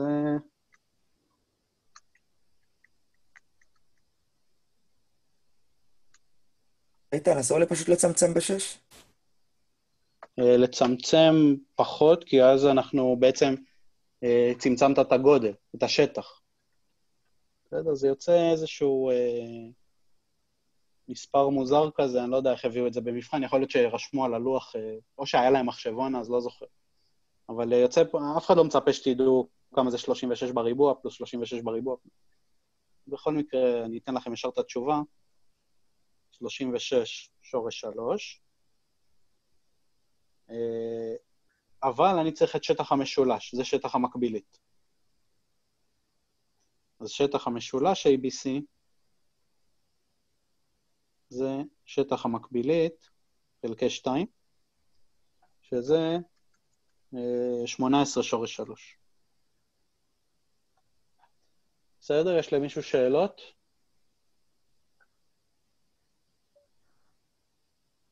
לי שאלה? כן. שתי שאלות. נכון שמצאת x0, y0 ו-z0? פשוט לקחת את זה מהמשוואה של משוואת המישור שמצאנו קודם, ופשוט פיצלת את זה באופן קצת... לא פיצלתי. הם אומרים לנו, אם תקראי שוב את הסעיף, זה מה שמצויר פה בכחול, זה ממש המישור שמצאנו בסעיף ב'.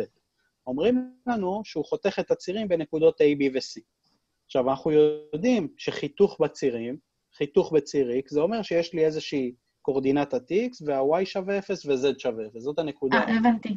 אותו דבר ל-B ול-C, וככה פשוט הצבתי 0 במשוואת המישור, ומצאנו את כל הנעלמים שאנחנו צריכים. וה-0 שרשמת ב-AB קרוס AC, כן. זה כתוצאה מ-I כפול I, נכון? I קרוס I, כן. כן, סליחה. אוקיי, בסדר. אוקיי. תודה. עוד שאלות? אוקיי. לכו על זה. זה מהמבחן מועד ב' של סמסטר קודם. שאלה אמריקאית, לכו על זה, שאלה מאוד מאוד קלה.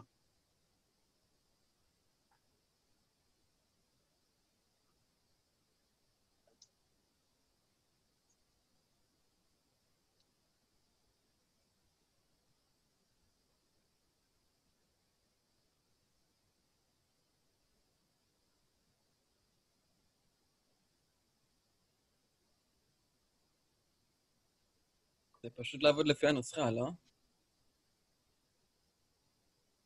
כן, ברור. הכל פה זה נוסחאות, אין פה מה יותר מדי לחשוב. שאלות מהסוג הזה אתם לא צריכות לקחת לכם יותר משתי דקות בבחינה.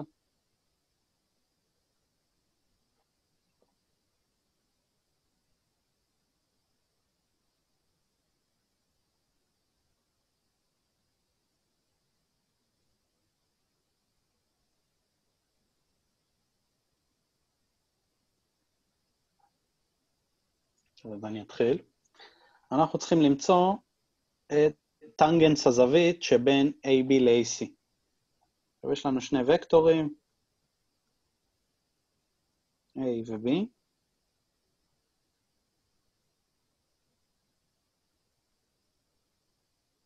ביניהם יש איזושהי זווית. אני צריך למצוא את טנגנס הזווית הזו. עכשיו נתונה לי התוצאה של המכפלה הוקטורית שלהם, והתוצאה של המכפלה הסקלרית ביניהם. אז בואו נראה מה אנחנו יכולים להוציא מזה. אני יודע ש-A.B, שזה גם שווה לגודל של A כפול לגודל של B, כפול קוסינוס הזווית שביניהם. אני יודע שהדבר הזה שווה ל-2 שורש 3. אז מה אני יכול להוציא מפה? שקוסינוס הזווית ביניהם שווה ל-2 שורש 3 חלקי הגדלים, מכפלת הגדלים. עכשיו, מהמכפלה הוקטורית, אני יודע שגודל של מכפלה וקטורית, הסקלר שאנחנו מקבלים, אם אנחנו עושים גודל של מכפלה וקטורית, זה הגודל של A כפול הגודל של B, כפול סינוס הזווית שביניהם. אז בואו נמצא את הגודל של התוצר של המכפלה הוקטורית, נראה למה זה שווה. שורש גודל של A קרוס B שווה, נרשום את זה בעצם באותה שורה.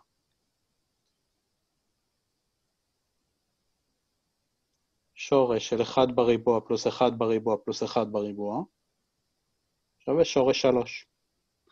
אז אני יכול גם לדעת מפה שסינוס הזווית שביניהם שווה שורש 3 חלקי הגדלים, מכפלת הגדלים. מה זה טנגנס? למדתם בטח בחדווה, שזה סינוס חלקי קוסינוס. טנגנס תטא שווה סינוס תטא חלקי קוסינוס תטא. שזה שווה שורש 3 חלקי מכפלת הגדלים, חלקי 2 שורש 3 חלקי מכפלת הגדלים. אני רואה שאת הגדלים אני יכול לצמצם, זה לא משנה לנו, ואני רואה שהדבר הזה בעצם שווה לחצי, נכון? כשאני עושה שורש 3 חלקי 2 שורש 3, זה שווה חצי, ואנחנו רואים שיש תשובה שמתאימה לזה בדלי. שאלה מאוד מאוד קלילה, ככה לסיים בכיף. יש פה עוד שאלה, אנחנו לא נספיק אותה כבר כי סיימנו. זו שאלה, אם אתם רוצים, אני אשאיר לכם אותה ריקה, כדי שתנסו לפתור אותה לבד, ואני אשלח לכם פתרון מלא שלה, בסדר, בהמשך. אז תיתנו לי רק תזכורת בקבוצה, שסיימתם לפתור אותה, שסיימתם להתמודד איתה לבד, ואני אשלח לכם פתרון מלא, כדי שתראו שבאמת עשיתם כמו שצריך. אני עכשיו אעלה לכם גם את ההקלטה, וגם את המערך סדנה הזה, שתוכלו לעבוד, מי שרוצה, או שבהמשך. נתראה יום חמישי. ביום חמישי אני עוד לא החלטתי אם אני אעשה לכם מטריצות, כי זה נושא שעוד לא תרגלתם, ועשינו עליו סדנה, אז אני לא בטוח שאני רוצה. אני יכול להגיד לך שלא היה תרגול. ולדימיר אמר שלא נעשה תרגול על זה, שזה ללימוד אישי. וואלה.